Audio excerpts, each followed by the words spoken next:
the words of my mouth and thoughts of my heart be acceptable before you, Hashem our God, my rock and redeemer. Welcome everybody. Shalom. We are now going to begin a short little group of classes, which is actually an exploration of Jewish law. We're going to go through the Code of Jewish Law in a specific section with regards to the laws that deal with matters of the occult, what is called the supernatural, and all that other kind of weirdo stuff. This is, again, within the context of our greater Monday night open forums. So the time date is Tuesday, July the 2nd, 2012. I don't know exactly how long this series is going to take. It shouldn't take us too long, just a couple of lessons, I guess. But the reason why I feel this is so important to cover is because there's so much fear and misinformation about occultic forces, dark forces, evil forces, unclean forces, and all the rest of this stuff. We live in a predominantly occult world, in which spiritual forces of all kinds proliferate and are found everywhere. You find all kinds of secret societies and secret rituals, not all of them bad. You can talk about groups like the Masons. The Masonic lodges have their secrets, which in many ways are very much from mystical sources, in many ways from our own Kabbalistic sources. Well, the nature of interaction with other forces, because I'm not going to, differentiate just yet. Obviously, it's been going on since biblical times. To put somebody saying the Masons, the era of Rob. No, the Masons are the good guys. Okay, they're not the bad guys. Whenever you listen to the public forums about all the conspiracy theories, the Masons are behind this, and the Jews are behind that, or the Catholics, or this one, or the Illuminati, or something. Shut up. All right, this is all such a bunch of nonsense. To put all conspiracy theories to bed, is there, at least in my opinion, a secret group of people around the world who are pretty much dominating and controlling the world economically and politically? Yeah, I believe there are. And probably thank God that there are. Oh, but they're probably under the power of the devil, you would say. Well, that just opens up now the interesting thing. Because while we are going to discuss now all these things, we're going to talk about the gamut. We're going to talk about seances, Ouija boards, tarot cards, talking to the dead, all that other kind of stuff that people always have such interests about. In order to put all of this in a proper perspective, we have to first understand certain basic principles that we accept spiritually and religiously, and then recognize that I am going to be approaching these things psychologically. I want to talk about the realism of things as opposed to the fantasy of things. Or, in other words, we are going to put to bed, hopefully, all religious fantasy, mythology, superstition, and nonsense. Because ultimately, it's all got to go, so that we can understand the reality of things. As I said, occultic powers have been around forever. What exactly those things are, let's understand. Number one, we throw around terms like supernatural or metaphysical. Let's just understand, let's set the record straight. There is no such thing as anything supernatural. There is no such thing as anything metaphysical. Everything is natural.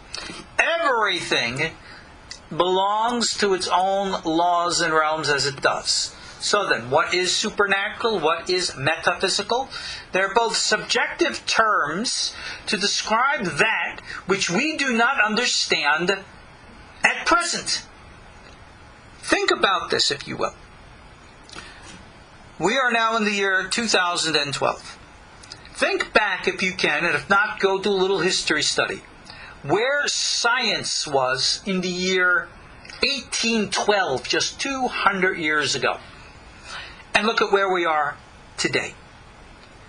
Think, extrapolate, fantasize, if you will, where science understandings are going to be in the year 2212. And yeah, I think 2212 is going to come one way or another. And then, you really want to go out? Think about where we will be in the year, in other words, technologically, scientifically, where we'll be in the year, not 2012, but 3012. How far advanced will we be if we succeed not to blow ourselves up and go back to the Stone Age? Where will science and technology take us in the year 3012? Now, my point in saying this is that what we consider today natural, scientific, 200 years ago was considered supernatural, mystical mumbo-jumbo.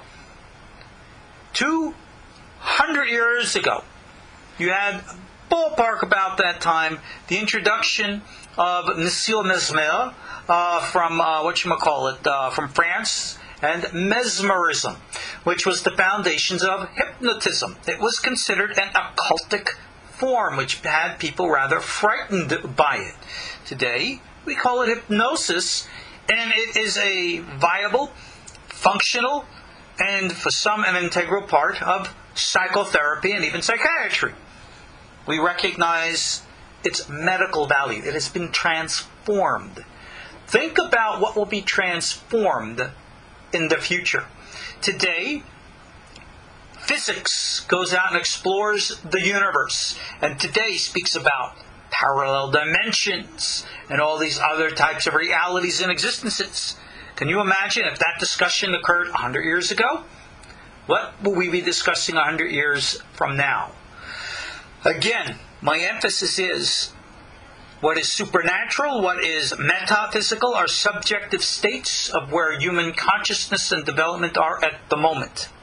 Now, understand a fundamental principle. All right, get this straight, because this is a psychological truth and, our religious truth that I ultimately believe will be shown to be a scientific truth. We say in religion, "Ein od milevado," which is a biblical way of, which means there is nothing other than God. There is only one ultimate reality in existence, and that is God. When you go into the mystical traditions, you'll see it says that God created that which we call the clean side and the unclean side. As it says, Ze le'umat ze asa Elohim. God created them both. Well, from the point of view of that which we call clean, the other side is called what? Unclean. Well, how do you think the unclean side looks at themselves? Do you think they say, "Oh, we're unclean? We roll in the mud? We're dirty? We worship the devil"? No, they don't. Let me tell you something very clear. There is no such thing as a devil. Is there evil? Yes, there is. But who creates evil? All right? God creates that which is bad. But we turn bad into evil. There's a big difference between the two. Somebody in text here is mentioning the angel Samakel. If Samakel is the proverbial Satan, I reference you to the Bible in the book of Job as to the parameters of his power. Because this is the fundamental point. The concept of dualism between good and evil duking it out and fighting for control, where in which God and the devil are fighting for your soul, which is a predominantly Western, actually, I shouldn't say Western, it's shared in both Islamic and Christian theologies, it has its historical foundations, not in Judaism, but in other religions, more so Babylonian and Persian in origin. You do not find the character of, in quote, the devil in rulership of hell out there to gather souls that he captures and keeps for himself. No such thing. The book of Job makes it very clear that the accusing angel is as much a servant of God as is anyone else. Now, in that light, take all your conspiracy theories. Is there a real secret world order out there? I believe there is. Notice I said belief. I don't call them Illuminati. I don't call them the Bilderbergs. I don't call them anything. But I do believe that they've probably been around for a very, very long time, probably since biblical times. No, they're not Jews. Good Lord. Why would anybody believe that Jews are in control of the world when Jews are the ones who always get themselves killed? That sounds rather ridiculous to me. But what can I say? Getting back to this. Is there some secret group out there? I believe there is. Who do they report to? Let's say that they are involved with the cult. Let's say that they are very much involved with other intelligences. I see someone again here in text is mentioning the Thule in Nazi Germany. The Nazis were very much an occultic order. The SS was very much an occultic order, very much involved. Adolf Hitler was very much involved. And so much was that involvement that it has burst forth. You will find videos on it online, television programs, books, and everything of the kind. And that continues to this day. But it certainly did not start with the Germans in Germany. But, getting to my point, if you have such a conspiracy theory, and if there is this group, and if they're in touch with others, who do you think those others are? Forget about all the speculation. Let's just throw out an idea and say, they're the fallen angels, the Nephilim. Fine. I'll accept that. That's based upon the book of Enoch. It's got a good foundation to it. You could find a lot of the modern day conspiracy theories fitting into it. Let's leave it at that. Why? Because their identity is not what is of concern here. Alright? Because in all due respect, if they got a secret society out there ruling the world, guess who's behind it? Well, you could say these fallen angels. Gotcha. Maybe Samakel is one of them. Gotcha. But like the book of Daniel, chapter 4, verse 14 states, everything is by the hand of the watchers. Maybe according to Enoch, these watchers are fallen angels. Got that too. So, the secret society cabal used their occultic powers to contact these groups. Call them, if you will, the Nephilim. Fine. And the Nephilim give them orders to control mankind. Got it. Did you ever ask yourself a question? Who are the Nephilim taking orders from? They're obviously executing things like they're passing it on. Oh, they're taking their orders from the devil. All right, you want to say that, so be it. Who do you think the devil's taking their orders from? The answer is God. Like I've always said to you, don't ever fret Big Brother, because Big Daddy is watching Big Brother. There's only one power, one control, one author, and that's it. There is nothing to be afraid of. If God went and created the other side, then they have just as much a right to be who they are and what they are as we do. We call ourselves clean, we call them unclean. I don't think they call themselves unclean and call us clean. They say we are who we are, you are. And that's that. And there's a lot of details with regards to these other forces. Now, in the Jewish Magic Tradition course, I have taught this material in detail. And the topic of tonight from this Code of Jewish Law, I have covered briefly in both classes. So for those of you who want to proceed in the Jewish Magical Tradition Semester 3 coming in the fall, I have offered the first and second semesters at a significantly reduced price online. And of course, for those of you who are in this class tonight, if you have not yet taken advantage of it, I offer you both classes for the low price, $200, reduced from the original $700. Can't get better than that. Take advantage of it if you have not already. But only tonight, those of you listening live till tomorrow morning, 9 o'clock, that's Tuesday the 3rd, 9 a.m. Eastern Daylight Time. Don't contact me afterwards and say, can I get it at the discount? No, you can't. Do it now if you want it. But anyway, moving right along.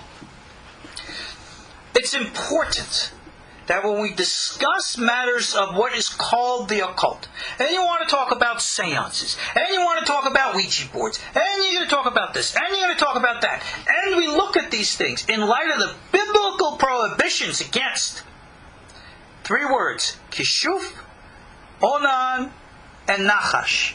Alright? That's the foundation of these laws. They mean certain things. And if we don't understand what these things are, then we will never understand what the laws are. And I might add, in the Jewish point of view, these laws are universal. Because what they are doing is endeavoring to enlighten us, educate us, and protect us. Because there are forces out there who, in all due respect, do not look at humanity in our present state as a high and elevated species, but rather as a low and depraved species. And in all due respect, the way many people act in this world, what are you going to say? So, that's that.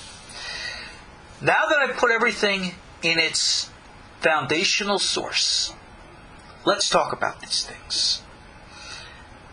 Code of Jewish Law, written in the 1500s by Rabbi Yosef Karo.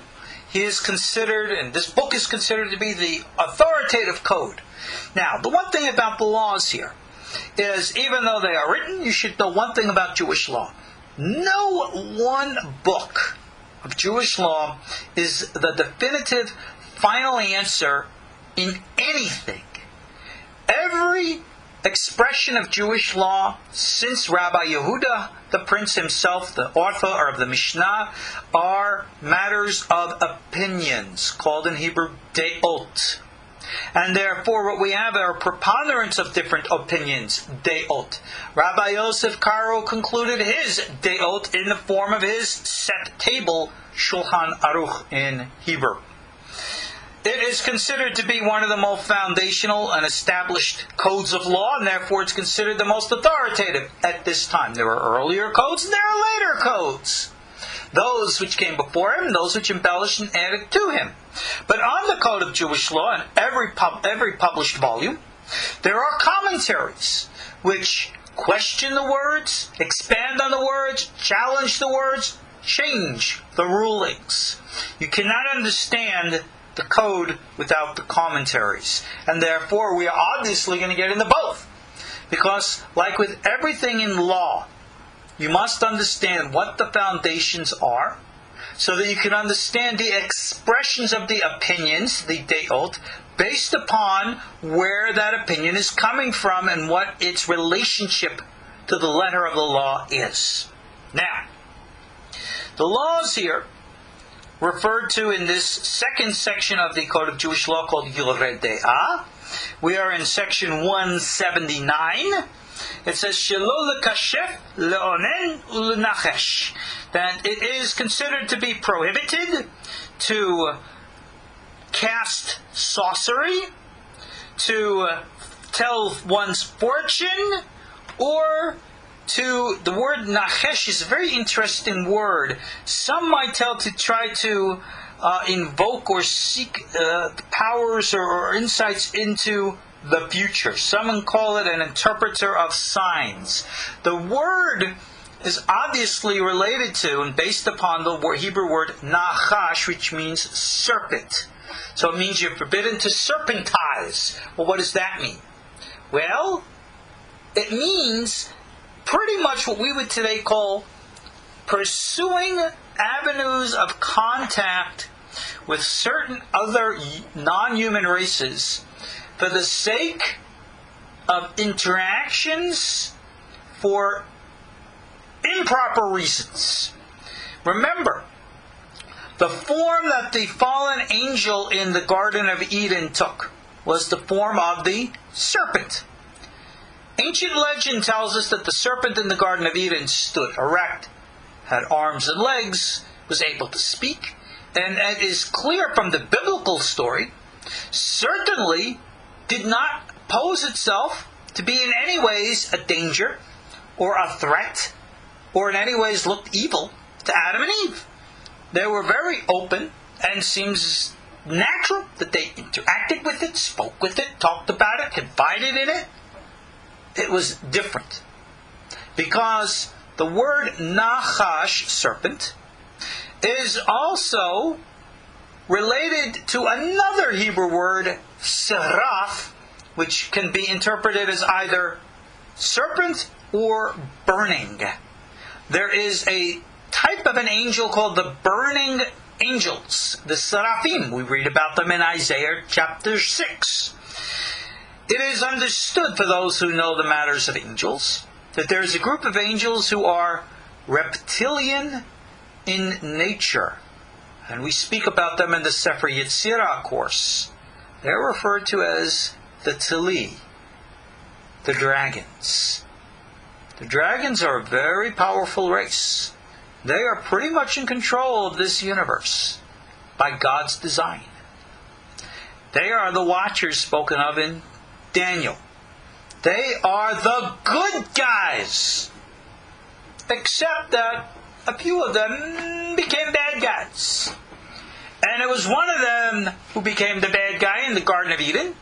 And it's kind of interesting to question why and how and what that was all about, but that's a topic for another story. And in that respect, with regards to them, one of theirs became bad, and that sent the entire, what we call archetype, image of the serpent and anything reptilian to be bad. In all of most cultures, with few exceptions. Chinese culture, and ancient cultures ancient as Israel, recognized that there was a holy reptilian, a holy dragon, just as it was recognized, understood in Judaism. And certain Mesoamerican cultures also recognized that prior to the serpent becoming bad, there were good ones. Now, I see somebody in text here is making reference to modern day politics and presidents of the United States. Please don't go into such nonsense, pointing fingers at either President George Bush or President Barack Obama or anybody of the kind. Please stay away from all this distraction and nonsense. You're going to think, well, these guys are involved in secret societies. Everybody's involved with everything, okay? The bottom line, it is only God in heaven who decides who is to be a leader of a nation. Here in these United States at this time, we know the president is Barack Obama. Now, Mr. Obama represents positions and ideas and views that many of us who are traditionally religious would disagree with. Fine. But you want to know what? God put Mr. Obama in charge of this country, and it will be God who will decide the November elections whether Mr. Obama should remain as president or a new president should be put in office. And in spite of however much we might vote and do everything, we do what we have to do from our side, but God's going to do what God does. Remember, it was God and no one else who allowed people like Nebuchadnezzar, the destroyer of the temple, not only to rise to power, but to act in the way that he did. Remember, God is the author of all things. That's what we must always understand. So when we want to talk about things of the nature of we are, interaction with the different races and species, why? What's the purpose behind it? Remember, the Torah is very clear that it's prohibited to contact the dead. It is considered idolatry to worship the other gods. Well, understand that by definition, if the Torah prohibits contacting the dead, then obviously contacting the dead must be something that's possible to do, as we learn with the story of King Saul and his contact of Shmuel, the prophet, who was in the spirit world. But that also has to be understood, because it's not like what people think. And another thing, the other gods, if there were no other gods with a lowercase g, then there would be no prohibition against worshiping them. God's not going to make laws for us about things which don't exist.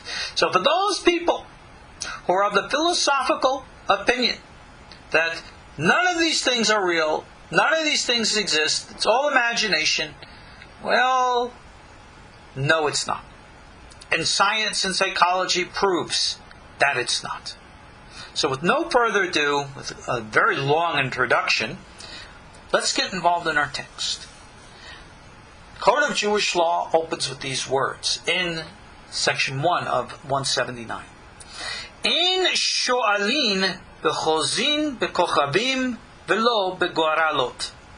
It says, we do not inquire or ask of seers, the stars, or in what's called here goralot, lotteries.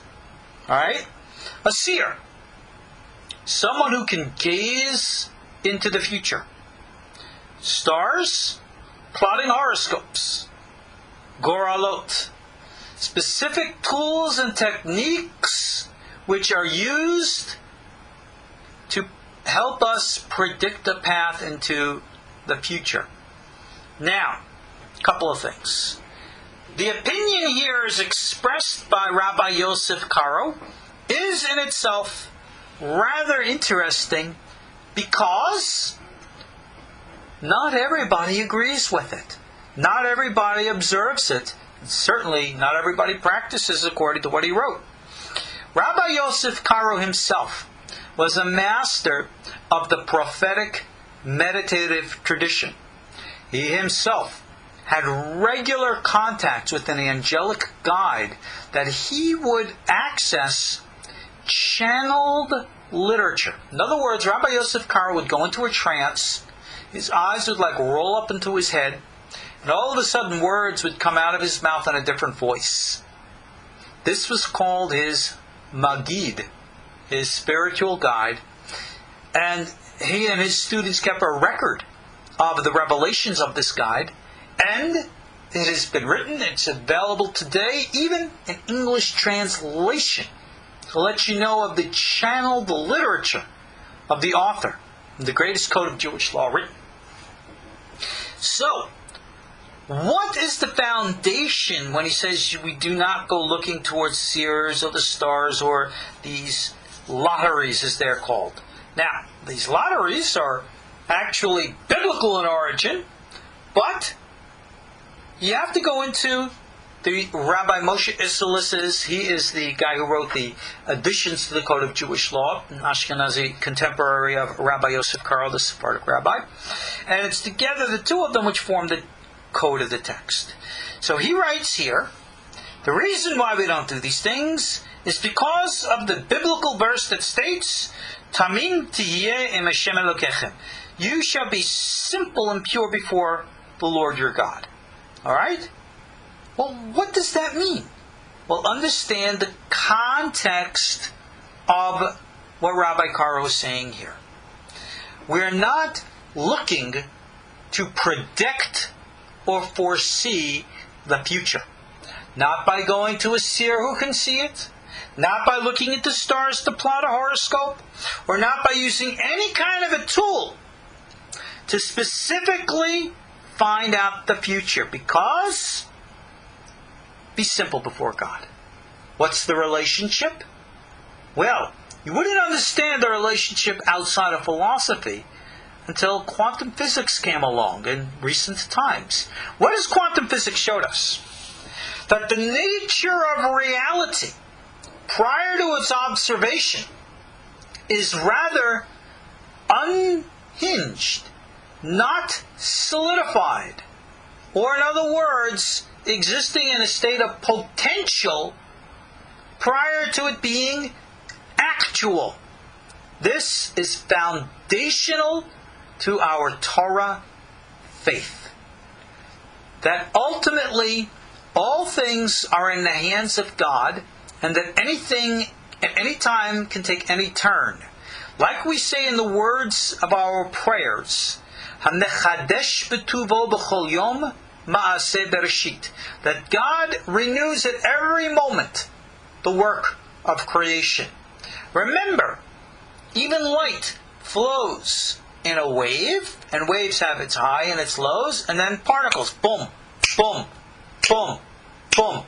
And at any time, in between particles, God can interject, interact, and as quantum physics and others now talk about, all kinds of parallel universes. The problem with fortune telling of any kind, trying to predict the future, violates this fundamental natural law that we try to lock in a future, a potential into actuality before the actuality actually manifests. That is wrong. That is prohibited by our law. Why? Hey, gee, can I lock in something positive? You don't know what to lock in. You don't know what is positive. Gee, can't I just lock in my winning the lottery? Winning a couple $1,000,000? I mean, what could be wrong with that? What could be wrong with that? You don't know now, do you? Because we do not have the wisdom, the insight. Like King Solomon, blessed of God. Why? Because rather than ask for power, he asked for wisdom.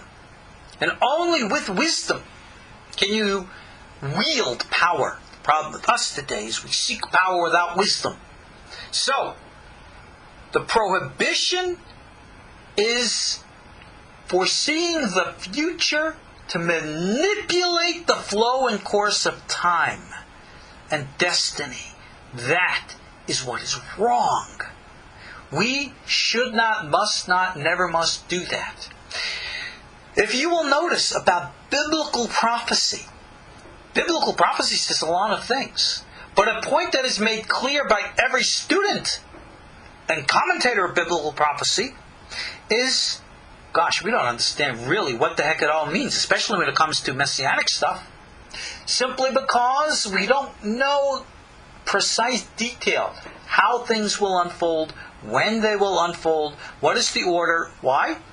Because things exist in a potential state, in a quantum state of multiple parallel fulfillments. Which part of which will happen depends upon the eye of the observer, as quantum physics would say, or us. So therefore, rather than trying to pick and choose and lock ourselves into a future which does not have to be because we don't have the wisdom to foresee its pros and cons, the Torah says fundamentally, don't do it. Allow nature to unflow and take its course. Live simply and purely. Be righteous. And don't try to create a scenario. Rather, allow God to guide and direct. So therefore, the Haggah also says that it's forbidden to ask of those who are called kosamim, minachashim, and nechashapim. A kosam, that's someone who goes into a trance, and through such trance predicts the future. Now, Rabbi Yosef Karo himself was the master of trances, but nowhere in his work do we find predictions and foresights of the future. Now, who is a man in modern time who went into trances all the time, predicted the future? Very famous Edgar Cayce. Now, I've read Edgar Cayce, and Mr. Cayce was profound in many a way, but that which he predicted for the future never came true. I remember reading clearly in one of his books, he says that in 1968, Atlantis would rise off the Atlantic coast. Well, to this day, I haven't seen Atlantis yet. Unless we're talking about, the, what is it, that hotel resort in the Bahamas or whatever, but no. He meant something else, obviously. Now, many people reinterpret and blah, blah, blah, but, forget that. No. Mr. Cayce was not a prophet. He never spoke in the name of God. He was here what we call a cosas, trying to use his, and actually did, his trances to communicate future events. But the future events were for or from what dimension? Not ours. No need for that. A minachesh. Is traditionally called an interpreter of signs. You know the signs, don't you? That's what we're going to get into in the next couple of things here, next couple of sections here. Judaism is emphatically anti-superstitious. And I'm about to contradict that, but nonetheless, that's what it's supposed to be. Not to believe nonsense that because this happened, it must mean that. No, it doesn't. It doesn't have to mean that at all. And a mechashef is what we would call a sorcerer, a warlock. These are people who have actual and real focus and power to manipulate things, possibly through other earthly sources, earthbound spirits, nature spirits, fallen angels, and the like. There are many times you can make pacts with these, and you serve them and they serve you. We're told not to do that because that alters the natural way. If we remember in the days of Noah, the fallen angels came down and introduced to humanity all different types of technologies. How curious that we find in modern day conspiracy theories about other worldly entities coming down and giving us technologies. Gee, it sounds just like the days of Noah. True, false? Who knows? But the correlation is real. Now, we don't ask about any of these to know the future, because the future is unwritten and is meant to be. But in the classical commentary here called the Siftei Kohen, the words of the Kohen, the mouth of the Kohen, lips of the Kohen I should say, he brings down an interesting side note, that with regards to predicting the future, we do not ask of any of these people. That would actually be considered prohibited by the Torah itself. However, what would happen if somebody is sick? What happens if someone has a terrible illness, can't find medical cure? Can they go to one of these psychic intuitives? Edgar Cayce was known more so as a healer than he was a predictor of the future.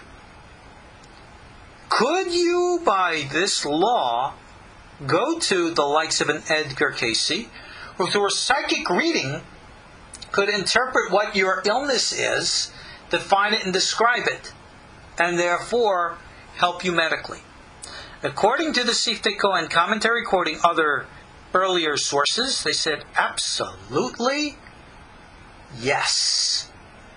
That the prohibition to predict the future is one thing, but consulting with these others for areas, especially in which there's a danger of life, that's something completely different. No, it does not say that you're going to these guys for healing, even though many of them might know healing. Edgar Cayce was profound that he would be able to diagnose illnesses. There are other people who are psychic today who have that gift? Question mark? No. When there is an issue and question of life, that is not an issue. So you see here, there are parameters to the understandings of the law. And therefore, under the circumstances, it would not be considered prohibited for someone who is sick, deathly ill, not deathly ill, let that be discussed, to go to one of these Edgar Cayce types. Now, of course, there are different opinions. There are those who say, no, you don't even go to that, even for someone who is sick. But actually, the commentary quotes here the Zohar, says you don't go to a mechashef, to a warlock or a wizard, for a diagnosis or for a matter of healing. Again, that's not accepted by everybody, but it is an opinion, as everything else is. And indeed we find that when it comes to matters of illness anything that takes to save life, as long as it's not outright idolatry, is considered to be okay. And for all different reasons, which I guess we'll discuss as we proceed. But remember something. We're not turning to the devil. Why? Because there is no devil. We're not turning to evil forces who are out to ensnare your soul and trap you to hell. Why? Because there's no such thing.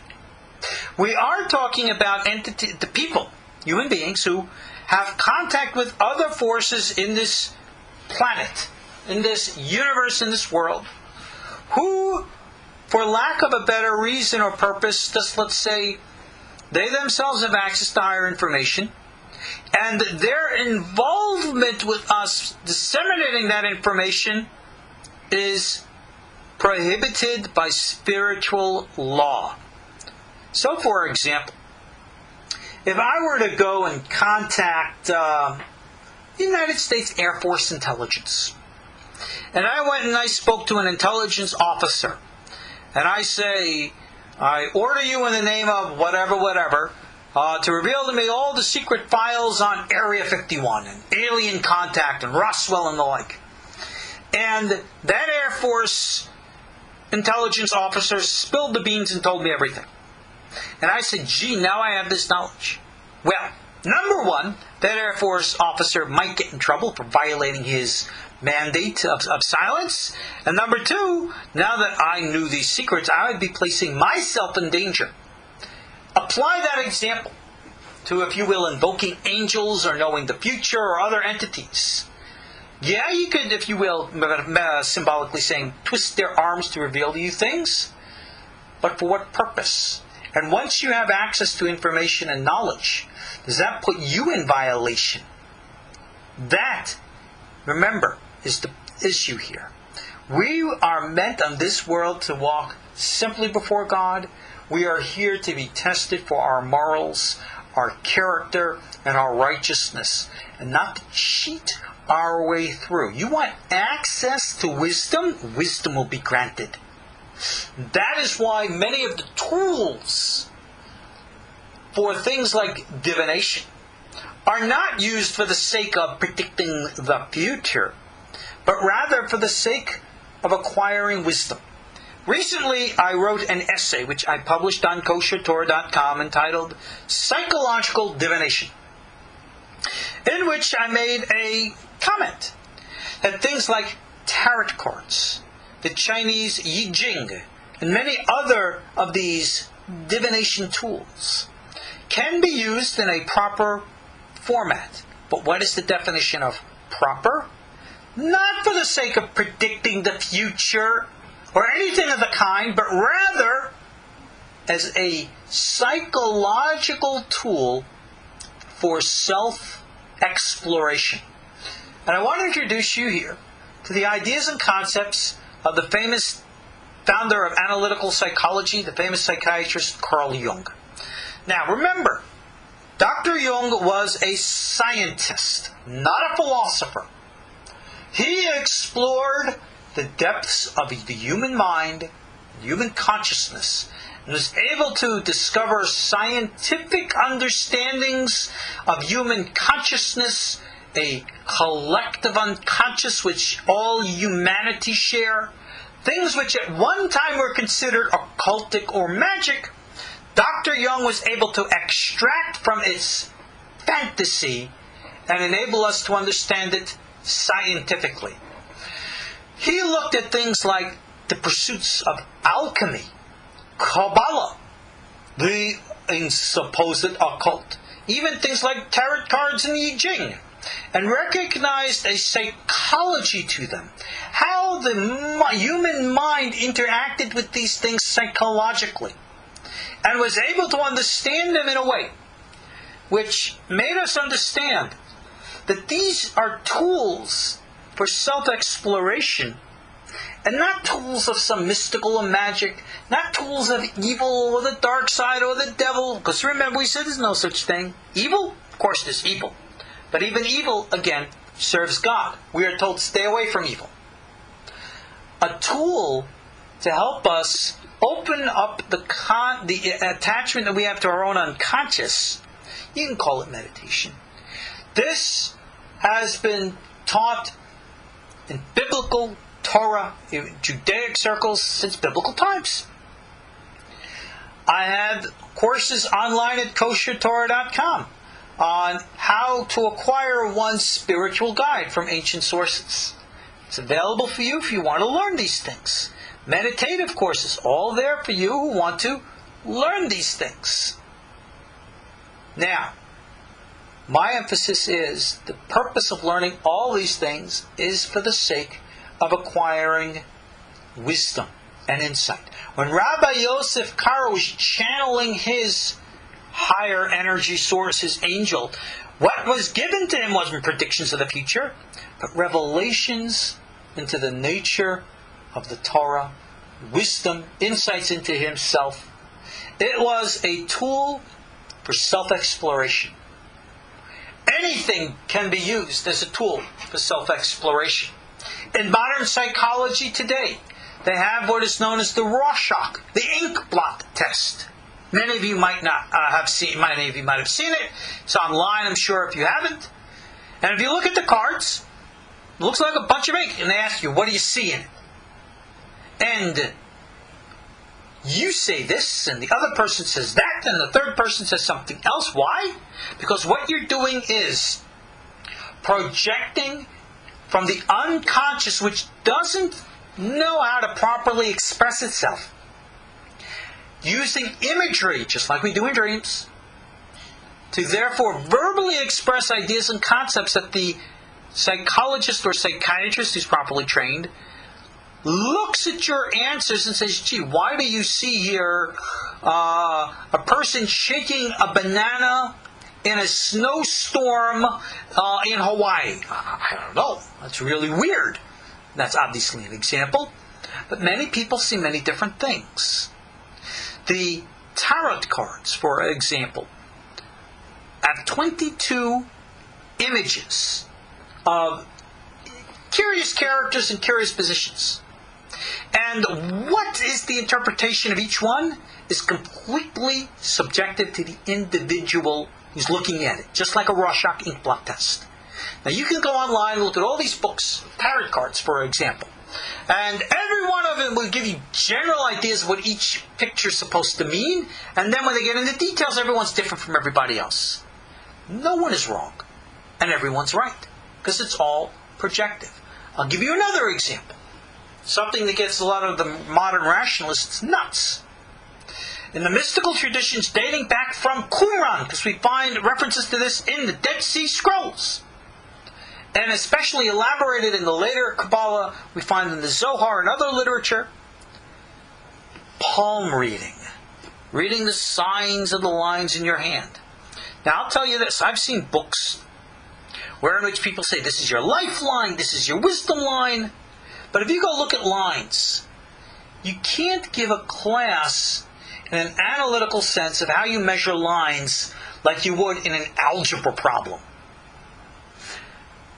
You read lines like you read the tarot, like you read a Rorschach. There's nothing mystical here. There's nothing spiritual here. It is all psychological of how your mind projects into these things. And you have general categories which the mind clings to and then projects into. And from that, you can gain wisdom. That's why none of these things should be frightened or anything of the kind. Now, we'll get into other things as we proceed. But I think where I'm at right now, you understand. Psychology is meant to enlighten, to open our minds to deeper insights of truth. What we must emphatically avoid is superstition, fears, and fortune-telling. If you read tarot cards to predict the future, sorry, in my opinion, you're a fool. Because that's not what it's really all about. Read Carl Jung on it. Alchemy, Kabbalah. I see so many people try to use numerology to try to make all kinds of points about when the Messiah is coming, who the secret identity of this one and that one is. All numerology is a game. Because I can make any number of anything mean anything, and it's all right. And it's all wrong. Why? Because it's in the eye of the beholder. That is the quantum nature of reality. That's why even Jewish law is in the eye of the beholder, or what we call deot, opinions. Now granted, we have practices of how we observe things, which is our tradition. We call that halacha, the way you're supposed to go. But halacha is based upon what we call din, the law. And anyone who is a scholar of Jewish law knows there are fundamental things which are the black and white issues of Jewish law, and then all the later embellishments which came, which are the traditions and the practices that we observe called halacha. And they're not always the same. And that's just the way it is. With that note, let's go into the second section here, which is going to introduce to us something curious. In section 2, it states here, nohagu, which means our traditional observance is she'in matchilin b'sheni o b'revi'i ve'in nosin nashim ela b'melui levana. Remember I told you about superstitions, how we're supposed to avoid them? Well, got to take a step backwards here, because Rabbi Caro states the tradition is you don't begin anything, right, on either a Monday or a Wednesday, because the astrological forces of those 2 days, which are the moon and Mercury, were considered to be negative. You telling me I'm supposed to be concerned about astrology? Well, Rabbi Yosef Karo doesn't say it's forbidden. He doesn't say it's required, but he does says that's the tradition. And then, here is a tradition that he states, we do not do this other than, I'll translate, we only perform marriages with the fullness of the moon. Oh boy, that opens up a can of worms. Oh my goodness. Marriage, the union, full moon, that relationship and association goes back to nature wisdom, nature worship. Gosh, if I mention this to anybody who knows witchcraft or Wicca, then not the head says, but of course. And here it is, told by the rabbi in Jewish law, that this was what was practiced, because it was the tradition. In all due respect, I don't know anybody in any Orthodox circle today who observes this. We are not superstitious in the fact that we don't start things on a Monday or a Wednesday. We certainly have weddings and marriages all times in a month. But for those who are cautious to Rabbi Caro's admonishment, this is what they do. Now remember what I said about the difference between law and tradition. Not everybody observes what Rabbi Caro says here. Indeed, most people don't. But now, let's turn to the Hagaz, it's called, the editions by Rabbi Israelis, who comments and states, V'lachen, therefore, Nahagu gamken lahatchil ilmod b'rosh chodesh. Another tradition of an auspicious time is to begin sessions like of learning at the new moon. Again, notice the nature connection there. Now,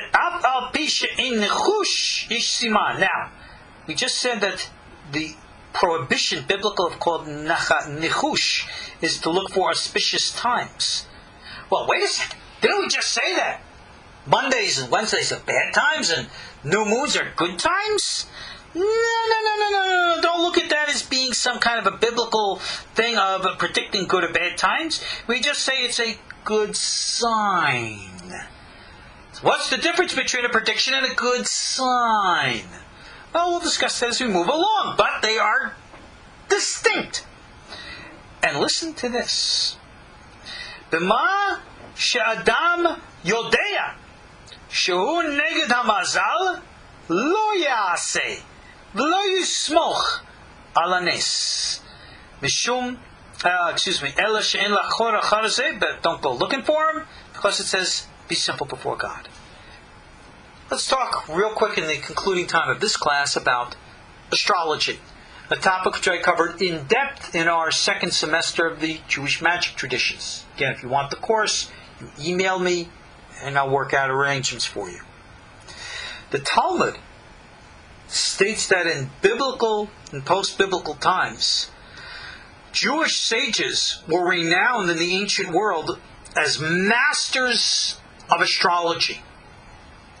Astrology, like Carl Jung clearly shows, is a psychological science. And anybody who tries to use it for fortune telling is severely, definitively proven wrong. That was said by the biblical prophets, and it's said today. That doesn't mean that you can't use the charts to show influences, positive and negative and the like. So what Rabbi Isserles is saying, what a person knows is astrologically non-auspicious, he shouldn't do. Because we consider going against a known astrological prohibition, an astrological inclination, going against it, he says, is relying on a miracle. Now, for me, I believe that astrology has validity. How? Not to predict the future. Remember we said about that. We don't predict futures. But I do believe that somehow, somewhere, relationships and patterns of stars project somehow some type of cosmic energies through the universe, which obviously bombard our Earth at every moment. And the relationship of our Earth to the relationship and positions and patterns of these cosmic energies, I believe somehow have an effect upon human consciousness, the human mind, very much at the unconscious level. Now, from my own experience, I have plotted people's astrological charts, never for the sake of predicting their future, but actually to diagnose their personalities. And I've always found such diagnoses to have significance. So, what your sun sign is, your birth hour is, your birthday is, does have an influence on the nature of your personality. It doesn't predict your future, but it does help us understand you. So therefore, anything that we know, we should be cautious of, aware of. And therefore, if you deny that which you know, it's considered relying on a miracle. And our sages say we don't rely on miracles. If God chooses to give a miracle, that's His business. But we can't snap our fingers, yo, God, alright? I think I'm going to jump off a cliff because I trust in you that the ground will turn magically into a sponge. I really wouldn't suggest it just in case that rock 100 feet down doesn't turn into a sponge. Again, Rabbi Yisrael says we don't go and investigate these things to try to find them out. Rather be simple. But if you know, then be aware. It's interesting because you must understand the nature that through the centuries, this is where the mindset of people have always been. Even in Christian circles, in the Catholic traditions for thousands of years, they knew this stuff too.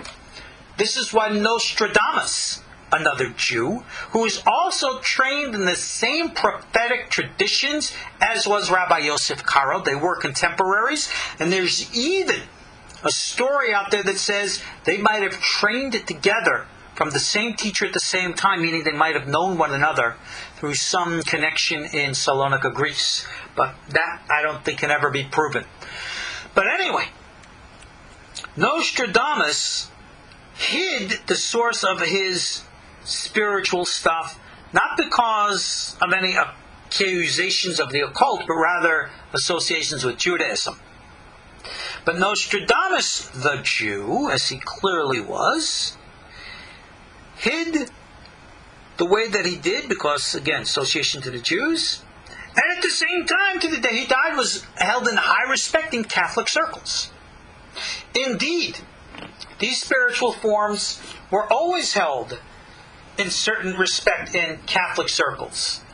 And it's only when the Protestant came along that they completely distanced themselves from many of these things. And with the exception of certain spiritual movements in certain sections in Europe, and then later in the United States, a spiritual and or mystical Protestantism would have been unknown and unheard of. So, that is a story for another time. Alright, I've gone over the time for tonight. I hope I've given you enough grounding and foundation. As you see, we got a lot of material to cover here. But it's not just enough for me to read to you what it says, and then explain it to you. I want you to understand the foundations. I want you to recognize the psychological parameters of things, and to do what needs to be done. This is why I'm trying to break down these walls of taboos which are based upon fantasy and fear. There's nothing to be afraid of. If you pursue God, you will pursue enlightenment and wisdom. And again, I give the example of tarot cards because I learned them first time, surprisingly, in Jerusalem from an old Moroccan in the Shuk of Machne Yehuda, and then from when I was at the Jungian Institute. How is a Ouija board different from tarot? Because a Ouija board can put you in touch with other spirits and entities who you don't necessarily need to be talking to. But that's another time. We'll talk about Ouija boards and seances in the next class. But, for example, the tarot, as I said, works in the same way as the Rorschach of psychology. You can use anything in this matter. You can look and gaze at pictures in a magazine or on the internet and ask yourself the question, what does this mean to me? Why am I seeing this now? It, the moment, now has a connection and a meaning for me. This is what Carl Jung called synchronicity. Again, I see a question in text here, are pendulums forbidden? Pendulum is the little thing that you swing on a chain, and it goes right and it goes left, and you answer questions yes or no. Well, what are you asking? About the future? To make a decision for you? The nature of the question, therefore, prohibits it. If you're asking things about insight, use it as a tool for self-discovery, as opposed to prediction. See if it works for you. I've tested and tried all of these things. And I've recognized, for example, when I do pastoral counseling, for years and years I would plot people's charts to see what they were like. And it always worked. Because it helped me understand the nature of the person I was dealing with in counseling. But no predictions. No future. Nothing of the kind. Alright. You can't hear it, I don't think, but it's starting to thunder here in Tennessee at this moment. And with our satellite uplink to the internet, thunderstorms mean loss of signal. So I'm going to get off before we get kicked off. So I'm going to conclude tonight's class. Thank you all for joining me. God be willing, we'll continue our studies of the law and what it really means and what we can really do. Thank you all for joining me tonight. Again, I'm your host, Ariel Tzadok. Find me online at KosherTorah.com. See you all, God be willing, in our next class. Thanks again for joining me. Good night. Shalom. Again for joining me. Good night. Shalom. Again for joining me. Good night. Shalom. Again for joining me. Good night. Shalom. Again for joining me. Good night. Shalom. Again for joining me. Good night. Shalom. Again for joining me. Good night. Shalom. Again for